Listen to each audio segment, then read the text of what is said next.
Wir schauen uns den Bibeltext an, den wir heute Morgen zusammen studieren wollen. Ein Vers, Sprüche 29, Vers 25. Wer das Urteil der Menschen fürchtet, gerät in ihre Abhängigkeit. Wer dem Herrn vertraut, ist gelassen und sicher. Ich möchte eine Frage stellen. Wem möchtest du gefallen? Nun, Gott hat uns als Beziehungswesen geschaffen.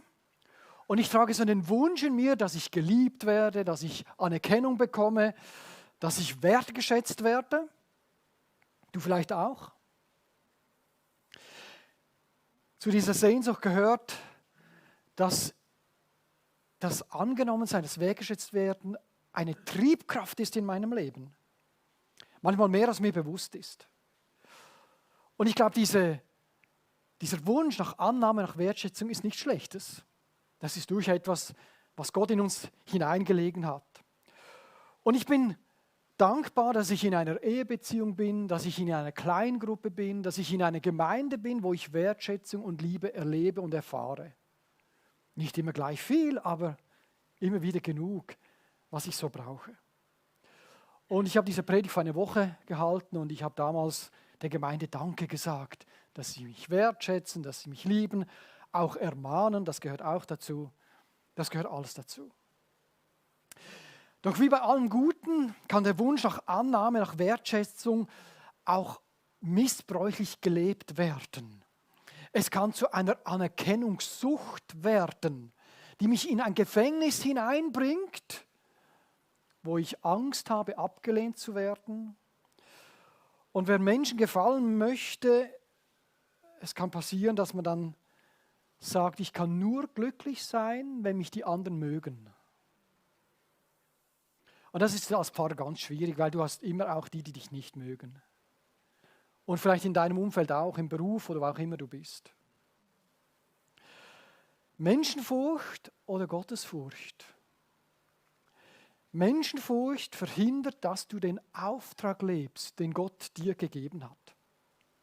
Oder die dunkle Seite des Wunsches nach Anerkennung ist Menschenfurcht. Menschenfurcht macht abhängig, haben wir gelesen. Wer das Urteil der Menschen fürchtet, gerät in ihre Abhängigkeit. Und ich muss sagen, ich bin nicht gerne abhängig, ich bin gerne frei. Menschenfurcht macht abhängig. Und durch diese Abhängigkeit können, ja wollen wir, Gott nicht mehr gehorchen. Wir wollen es den Menschen recht machen. Aus Angst vor Kritik, vor Ablehnung, ja vielleicht in gewissen Ländern sogar, weil wir verfolgt werden. Und der Teufel kennt ja diese Angst, oder? Hast du auch schon die Stimme in dir gehört, bei etwas, was du gemacht hast oder bei etwas, was du gesagt hast? Ja, was werden dann die anderen denken? Diese Stimme, kennst du die? Was denken die anderen, wenn ich das jetzt sage? Haben sie mich dann noch gern? Die Furcht vor Zurückweisung erweist sich oft als starke Triebkraft. Wir schrecken vor dem zurück, was wir eigentlich wissen, was das Richtige ist und tun es nicht. Oder Gruppendruck, das kennen wir wahrscheinlich alle, ist ein Mittel, um Kontrolle auszuüben. Ich meine, wer hat das nicht schon erlebt, oder? In der Schule zum Beispiel. Gruppendruck, oder? Du machst irgendeinen Blödsinn mit, weil es einfach alle machen. Und eigentlich denkst du, ich möchte gar nicht, aber ich möchte ja dazugehören. Oder am Arbeitsplatz. Vielleicht hast du dir vorgenommen, gesünder zu essen und dann gehen halt doch alle in diesen billigen Fastfood, oder? Und du willst ja dabei sein. Also gehst du mit. Oder in der RS. Ausgang, alle gehen noch in den Nachtclub. Gehst du mit oder nicht? Oder in der Nachbarschaft und so weiter. Ich glaube, die Bibel warnt uns, dass wir frei sein können, dass wir Gottes Willen tun können vor Menschenfurcht. Oder wer das Urteil der Menschen fürchtet, gerät in ihre Abhängigkeit. Wer dem Herrn vertraut, ist gelassen und sicher. Ich stelle diese Frage noch öfters, wem möchtest du gefallen? Ich möchte im Folgenden ein paar schädliche Auswirkungen von Menschenfurcht anschauen und dann vor allem, wie können wir frei werden von diesem Gefängnis, von dieser Einengung der Menschenfurcht. Etwas Erstes, wenn wir Menschen versuchen gefallen zu wollen, verfehlen wir das Ziel, das Gott uns gesetzt hat. In 1. Thessalonicher lesen wir wollen nicht Menschen gefallen, sondern ihm, der unsere geheimsten Gedanken kennt. Also Gott hat uns nicht dazu geschaffen, um Menschen zu gefallen, sondern ihm, Gott. Und wenn wir Menschen gefallen wollen, können wir Gottes gute Absicht mit unserem Leben nicht erleben. Wir leben an dem vorbei, was Gott für uns als Ziel gesetzt hat. Und wenn wir über das Ziel reden, das Gott uns gesetzt hat, und wenn wir das verfehlen, dann sagt die Bibel, dass wir sündigen. Darf man das Wort hier noch sagen? Sündigen? Sündigen ist das Ziel verfehlen. Du zielst mit einem Pfeilbogen, da ist ein Reh und du hast Hunger und dann, oh, ich habe gesündigt. Ich habe daneben geschossen. Das ist Sünde, oder? Und wenn wir das Ziel verfehlen, das Gott uns gesetzt hat, nämlich ihm zu gefallen und Menschen gefallen wollen, dann sündigen wir.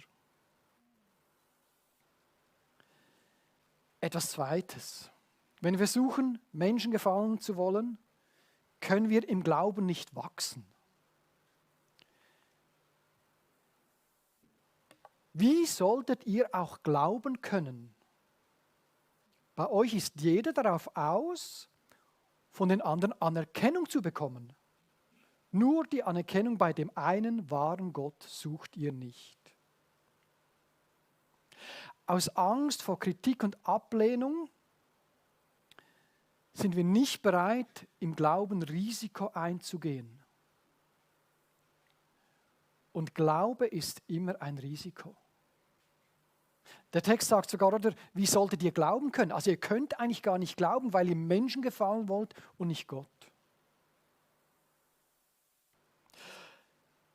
Wenn wir Risiko meiden im Glauben, kann sich unser Glaube nicht weiterentwickeln. Wir stoßen nicht an diese Glaubensgrenzen, wo der Glaube wirklich anfängt.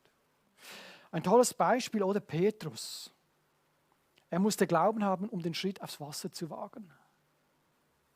Und es hat getragen. Ein Glaubensschritt. Und er hat erlebt, ja, es gibt Gott, er trägt. Ich habe mich gefreut über den Lebensbericht, über die Finanzen. Vor 1,5 Jahren etwa, ein Glaubensschritt. Budget 260.000. Oh, das geht nicht. Menschlich gesehen, geht nicht. Glaubensschritt, ein Schritt aufs Wasser. Und es hat getragen. 700 Franken daneben, das ist eine Punktlandung, das ist unglaublich, oder? Gott hat versorgt. Wir haben als FWG auch ein Gebäude gekauft, ein paar Millionen. Glaubensschritt. Es funktioniert. Vielleicht seid ihr irgendwann dran und denkt über zusätzliche Mitarbeiter dran, die ihr anstellen wollt. Das wird ein riesen Glaubensschritt. Aber wenn wir den nicht gehen, kommen wir nicht mehr weiter. Wir müssen immer wieder diese Glaubensschritte wagen. Die Furcht vor menschlichen Meinungen lähmt unser geistliches Wachstum. Weil geistlich wachsen wir nicht, wenn wir die Bibel studieren und beten, das ist die gute Grundvoraussetzung, sondern wenn wir den Schritt aufs Wasser wagen. Da wächst du geistlich. Da passiert etwas. Ich frage wieder, wessen Meinung ist dir wichtiger? Wem vertraust du? Wem immer wir vertrauen, das ist unser Gott.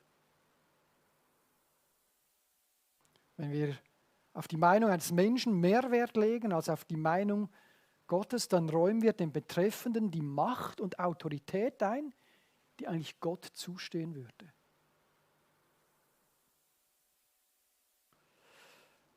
Etwas Drittes. Wenn wir versuchen, Menschen zu gefallen, führt das zu Folgesünden. Da sprach Saul zu Samuel: Ich habe gesündigt, denn ich habe den Befehl des Herrn und deine Worte übertreten. Und jetzt kommt es, weil ich das Volk fürchtete und auf seine Stimme gehört habe. Menschenfurcht, Folgesünde. Er hat Opfer gebracht, die er nicht hätte bringen sollen. Und wir finden das des Öfteren in der Bibel. Ich denke an Ruben. Ruben hat auf dem Druck von seinen Brüdern nachgegeben, um Josef zu verkaufen in die Sklaverei. Geschichte aus dem Alten Testament. Oder Aaron hat ein gegossenes Kalb gegossen, weil das Volk Druck gemacht hat. Die haben gesagt, wir wollen einen Gott, den wir sehen. Mose ist auf dem Berg, kommt er überhaupt wieder? Er ist schon so lange weg. Ein goldenes Kalb gegossen. Simson brach sein Geliebte gegenüber Gott, weil seine Freundin ein bisschen Druck machte. Du liebst mich nicht. Petrus leugnete Jesus zu kennen, weil er Angst hatte, was die anderen wohl sagen würden. Und obwohl Pilatus wusste, dass Jesus nichts verbrochen hatte, ließ er ihn kreuzigen, weil er das Missfallen der Menschen fürchtete. Jesus wurde ans Kreuz genagelt aufgrund von Menschenfurcht. Pilatus hätte es verhindern können. Ja, es musste sein, natürlich. Es ist nur ein Grund, warum Jesus am Kreuz hing. Aber aus Menschenfurcht kam er ans Kreuz. Frag dich doch mal, bei welchen Gelegenheiten gibst du nach bei Gruppendruck?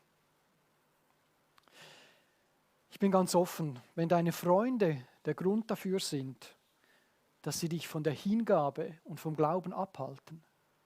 Wenn deine Freunde dich aufhalten, Jesus nachzufolgen, dann musst du deine Freunde wechseln. Wie oft geht das schief? Natürlich sollen wir Zeugen sein. Ich sage nicht, zieh dich aus der Welt völlig zurück. Aber wenn deine Freunde dich vom Glauben abhalten, du nicht mehr zur Kirche kommst, nicht mehr in deine Kleingruppe gehst, nicht mehr betest, musst du deine Freunde wechseln. Wie viele haben sich schon vom Glauben entfernt, auch weil sie einen Ungläubigen geheiratet haben und dann irgendwann nicht mehr den Weg mit Jesus gehen? Es ist eine Riesenspannung. Darum sagt die Bibel auch, heirate keinen Menschen, der nicht an Jesus glaubt. Das ist ein Riesenkonflikt, eine Riesenspannung. Etwas Viertes. Wenn wir versuchen, Menschen zu gefallen, führt das zu Heuchelei. Vor den Menschen erweckt ihr den Eindruck, ein gottgefälliges Leben zu führen. Aber Gott kennt euer Herz. Was in den Augen der Menschen groß ist, das ist Gott ein Gräuel. Menschen, die Menschen gefallen wollen, tragen Masken. Oder am Sonntag trage ich eine Maske. Am Montag in der Arbeit trage ich eine andere Maske. Und in der Familie trage ich nochmals eine andere Maske. Also die haben das ganze Jahr Fasnacht. Wie nennen wir das? Heuchelei, oder? Wir sind nicht uns selbst. Etwas Fünftes. Wenn wir versuchen, Menschen zu gefallen, lässt das die Botschaft, die von unserem Leben ausgeht, verstummen. Im Johannesevangelium lesen wir, es gab allerdings sogar unter den führenden Männern viele, die an Jesus glaubten. Aber wegen der Pharisäer bekannten sie sich nicht offen zu ihm. Sie mussten befürchten, aus der Synagoge ausgeschlossen zu werden. Es war ihnen wichtiger, ihr Ansehen bei den Menschen nicht zu verlieren, als bei Gott Anerkennung zu finden. Menschenfurcht erstickt unser Zeugnis für Jesus. Und wir verpassen das Privileg, für Jesus auf dieser Erde tätig zu sein und von Gott uns gebrauchen zu lassen. Erst wenn wir uns von der Angst und Kritik der Ablehnung befreien und auf Gott vertrauen, kann er uns nach seinem Willen gebrauchen. Ich glaube, wir sollten uns um der Menschen willen vor Gott fürchten und nicht vor den Menschen. Weil das Beste, was wir den Menschen tun können, ist, ihnen von Jesus zu erzählen. Eigentlich ist Menschenfurcht etwas Destruktives, etwas Negatives, auch für die anderen, denen wir gefallen wollen, nicht nur für uns selbst. Jetzt, wie können wir uns aus diesem mentalen Gefängnis des Gefallenwollens befreien? Also wir kennen das wahrscheinlich alle, oder dass wir da irgendwie drinstecken und am Kämpfen sind. Und die biblische Lösung, ich habe ganz am Anfang gesagt, Menschenfurcht ist Sünde oder Zielverfehlung. Was ist die Antwort auf Sünde? Buße. Umkehr.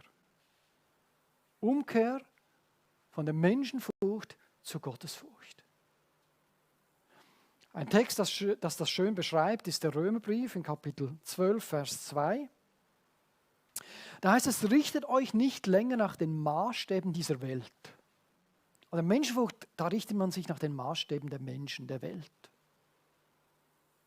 Sondern lernt, also es ist ein Prozess, man lernt das, was jetzt kommt, in einer neuen Weise zu denken, damit ihr verändert werden und beurteilen könnt, ob etwas Gottes Wille ist, ob es gut ist, ob Gott Freude daran hat und ob es vollkommen ist. Und wie lernen wir das jetzt ganz konkret? Und das hat mit der Wahrheit zu tun. Im Johannesevangelium lesen wir, und ihr werdet die Wahrheit erkennen und die Wahrheit wird euch frei machen. Und deswegen wollen wir uns jetzt noch 5 Wahrheiten anschauen, die wir uns ins Gedächtnis rufen können, wenn die Menschenfurcht an die Tür klopft. Und sagt, hallo, hier bin ich wieder. Sag nichts, das ist peinlich. Wenn wir versucht sind, dem Gruppendruck nachzugeben. Eine erste Wahrheit. Simpel und einfach. Denken wir daran, dass nicht einmal Gott es allen recht machen kann. Wie sollen wir dann das machen? Im Johannesevangelium lesen wir, von mir selbst aus kann ich nichts tun, das sagt Jesus. Auch dann, wenn ich urteile, höre ich auf den Vater. Und mein Urteil ist gerecht, weil es mir nicht um meinen eigenen Willen geht, sondern um den Willen dessen, der mich gesandt hat. Also Jesus macht es vorher. Er kümmert sich nicht um sein Ansehen, um seinen Willen. Er kümmert sich nicht um das Ansehen der Menschen und was die wollen, sondern er sagt, ich tue das, was der Vater mir zeigt. Das ist meine Absicht. Dafür lebe ich. Jesus will das tun, was Gott, Vater, ihm sagt. Schau, bei jeder Sportveranstaltung gibt es mindestens 2 Parteien. Die einen beten für Odermatt, dass der gewinnt, und die Italiener für Franzoni. Und was macht Gott jetzt? Er enttäuscht mindestens eine Partei. Er kann es nicht allen recht machen, oder? Und dann gewinnt der Vonalmen. Ja, ist noch blöd, oder? Jetzt sind nur 2 enttäuscht. Also die Schweizer noch halber happy, oder? Die Odermatt-Fans. Aber versteht ihr? Die einen beten für Sonne, die anderen für Regen. Und wir wollen den Menschen gefallen? Ist eigentlich dumm, oder? Können wir gar nicht. Auf jeden Fall sicher nicht allen. Ist auch nicht unsere Aufgabe. Mach dich frei davon. Möglichst frei werden von diesen Dingen. Dann eine zweite Wahrheit. Denken wir daran, dass nicht jeder Mensch unser Tun gut heißen muss, damit wir glücklich sein können. Ein Text aus den Psalmen. Selbst wenn Vater und mich verließen, der Herr nimmt mich dennoch auf. Ja, es kann manchmal sein, dass Vater und Mutter einem so innerlich verlassen. Weggehen innerlich, weil man vielleicht diesen Weg mit Jesus geht. Haben wir selbst so erlebt. Als Pfarrer habe ich viel mit Menschen zu tun, die ihre Zeit und Energie investiert haben oder hatten, um Menschen gefallen zu wollen. Meist waren das die Eltern am Anfang, dann war es der Ehepartner, von dem sie inzwischen geschieden sind, oder die Kinder, die ausgeflogen sind, oder der Chef oder wer auch immer. Und ich frage sie dann manchmal, hat sich diese Mühe gelohnt, ihnen gefallen zu wollen? Und die Antwort ist meistens nein. Nein, es hat sich nicht gelohnt. Sie haben sich von mir abgewandt. Wir sind trotzdem geschieden oder was auch immer. Unser Glück hängt nicht von Menschen ab, indem wir sie zufriedenstellen. Ich glaube, wir sollten unsere Energie auf Jesus richten, der uns bedingungslos annimmt und dann anfängt, uns von innen heraus zu verändern. Aber zuerst nimmt er uns an. Wir müssen ihm nicht gefallen. Er liebt uns als Feinde und macht uns zu Kindern vom Vater im Himmel. Ja, und dann fängt er an, uns zu verändern, weil es uns gut tut. Und ich glaube, Jesus ist unser Schlüssel zur Freiheit und zum Frieden von dieser Menschenfurcht. Jesus ist das Zentrum. Ihm zu gefallen, das ist das Ziel. Dabei muss ich auch sagen, Gott wird nicht all unsere Bedürfnisse in dieser Welt befriedigen. Wir leben in einer gefallenen Welt. Aber Gott hat uns wiederholt versprochen, dass er uns niemals im Stich lässt, dass er uns nicht fallen lässt und nicht zurückweist. Darauf können wir uns verlassen. Er ist unser Fels, auf dem wir unsere Identität, unsere Sicherheit und Hoffnung aufbauen können. Das finden wir nur bei Jesus.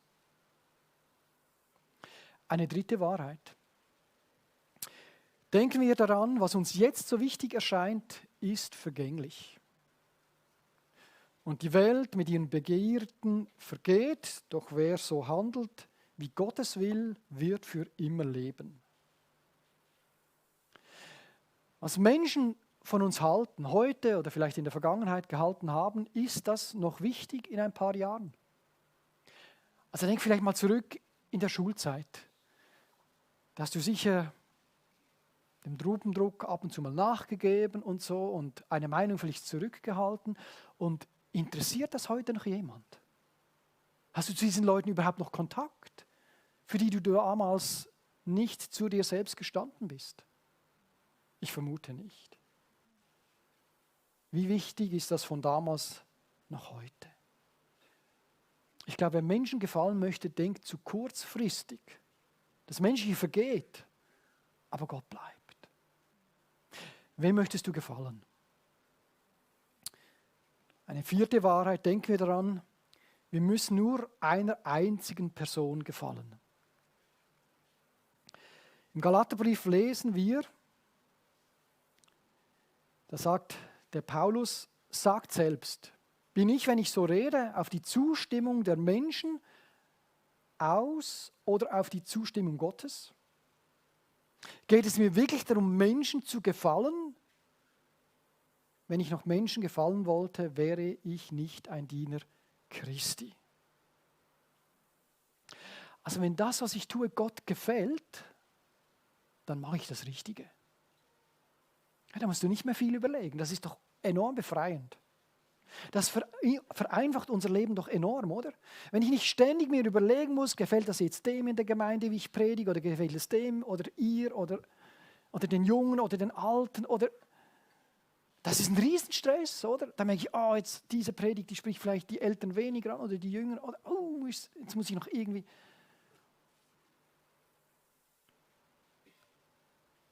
Die Wahrheit, dass ich Gott allein gefallen muss, ist ein wichtiger Schlüssel gegen Manipulation und führt zur Freiheit.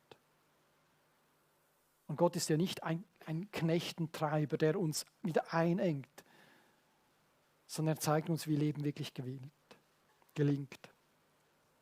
Ich muss ganz ehrlich sagen, ich habe wenig Lust, irgendwelchen Menschen zu gefallen, die mir dann bei der nächsten Gelegenheit doch den Rücken zuwenden. Und das habe ich jetzt schön ausgedrückt. Ich könnte schlimmere Wörter gebrauchen. Ich habe mal eine Situation erlebt, die ist mir so hängen geblieben, schon vor vielen Jahren in einer Gemeinde, wo ich mal war. Ein Sonntag, biblischer Unterricht, Abschluss. Und dann kam eine Person oder eine Familie auf mich zu, ein Ehepaar. Wow, die beste Predigt, die wir je gehört haben. Und wow und so. Ich bin gleich 2 Zentimeter gewachsen. Hä? Und am nächsten Sonntag hat ihnen die Predigt nicht gepasst. Das haben sie mir dann aber auch deutlich gesagt. Das heißt, eine Woche ho und nächste Woche go. So in dem Sinne. War dann eine Katastrophe.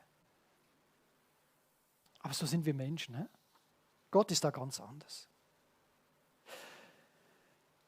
Denken wir daran, Wir werden eines Tages vor Gott Rechenschaft ablegen müssen. Eine letzte Wahrheit. So wird also jeder von uns über sein eigenes Leben vor Gott Rechenschaft ablegen müssen. Denken wir dabei daran, dass Gott unser Vater ist. Dass dieser Gott, Jesus Christus, für uns am Kreuz hat sterben lassen. Vor diesem Gott dürfen und müssen wir Rechenschaft ablegen. Und wisst ihr, das beruhigt mich doch sehr stark. Jesus ist für alles, was wir verbocken, gestorben. Das ist die Ausgangslage. Es ist ein gnädiger Gott. Das Rechenschaft ablegen ist nicht mehr so schlimm. Auch wenn es vielleicht peinliche Momente geben könnte. Aber ich weiß, ich bin angenommen. Ich bin geliebt, ich bin gewünscht. Und es gibt keine größere Liebe, als dass Gott für uns am Kreuz stirbt. Ja, und eines Tages werden wir uns vor Jesus verantworten müssen. Und ich glaube, wir durchaus fragen, hast du vor allem aus Menschenfurcht gelebt? Oder hast du aus Furcht vor mir gelebt?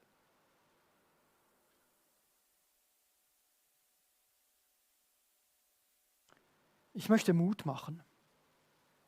Mut machen, Menschenfurcht loszulassen, zu überwinden. Frei zu werden. Ich glaube, es hat ganz viel mit Freiheit zu tun. Unsere Aufgabe ist es, Zeugen für Jesus zu sein. Und da brauchen wir Gottes Kraft und Gottes Impulse und Ermutigung. Überwinde Menschenfurcht. Ich glaube, diese 5 Wahrheiten helfen uns dazu. Und wenn wir fallen und wieder Menschenfurcht haben, ist nicht so schlimm.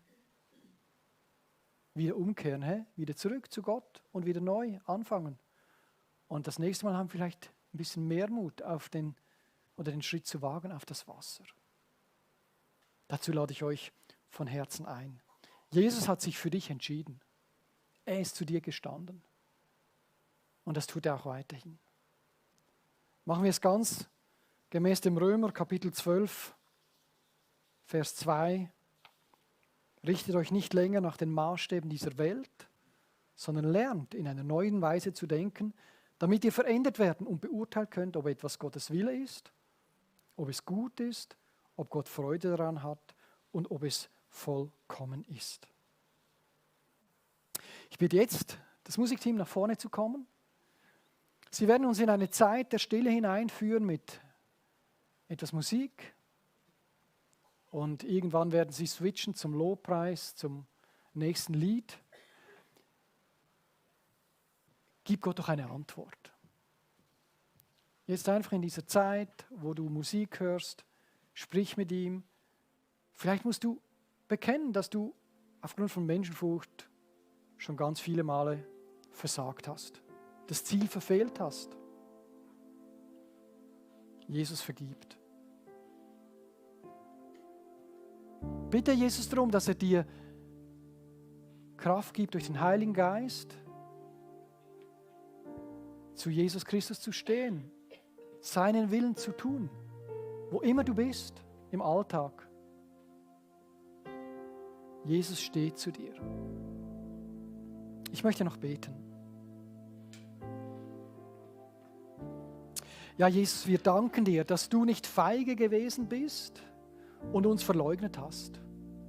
Du musstest einen schweren Weg ans Kreuz gehen und bist diesen gegangen, aus Gehorsam gegenüber dem Vater und aus Liebe zu uns Menschen. Ich danke dir.